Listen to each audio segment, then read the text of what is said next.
Assalamu alaikum, j'espère que vous allez bien. Avant de répondre à ce commentaire, là, ça fait longtemps que je vous avais pas publié en fait un repas, de vous partager en fait le quotidien, dont les repas, parce que il y a pas très longtemps, j'ai eu une mauvaise surprise quand j'apprenais que des gens n'appréciaient pas en fait le fait que je filme en fait mes repas avec une seule cuisse de poulet. Oui, dans la vidéo, en fait, il y a une seule cuisse de poulet pour 6 personnes, et on m'avait dit en gros que c'était presque malsain et que c'était mal vu parce que ça fait genre miskina, etc., etc. Du coup, maintenant que j'ai guéri de la mauvaise nouvelle, je vous la refais. Donc là, en fait, il y a ma petite sœur qui est venue nous rendre visite pour les vacances. J'ai décidé de mettre un drap à la terrasse, 6 gobelets, du couscous et ma petite cuisse de poulet, etc. Pourquoi je vous dis ça? Parce que pour vivre au bled, malheureusement, quand vous avez des hauts et des bas, faut savoir faire des économies.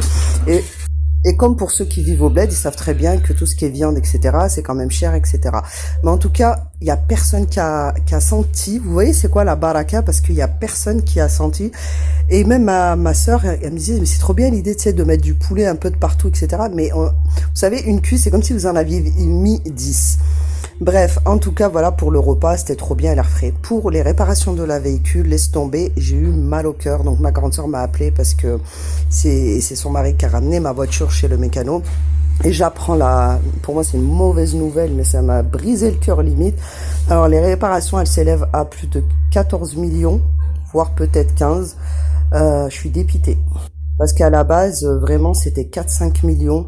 Vraiment. Et là, en fait, non, parce qu'il y a le piston et toute la clique. Là, j'ai écrit sur un message.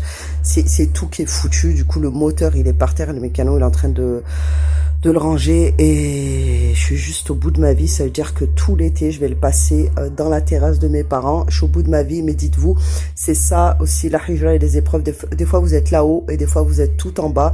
Il faut savoir accepter. Quand vous êtes bien, vous dites alhamdoulilah. Quand vous êtes en bas, il faut savoir dire alhamdoulilah.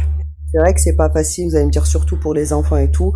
En vrai, franchement, des fois, ça fait pas de mal de se rappeler en fait d'où on vient, etc. Et j'espère quand même trouver une solution rapide, etc. Et pour les abonnés, au moins mettez en commentaire, mettez des likes, déjà peut-être que ça va me faciliter. Et c'est pour ça que je publiais plus parce que j'étais complètement démoralisée. Donc voilà, je vous dis salam alaikum et à très bientôt.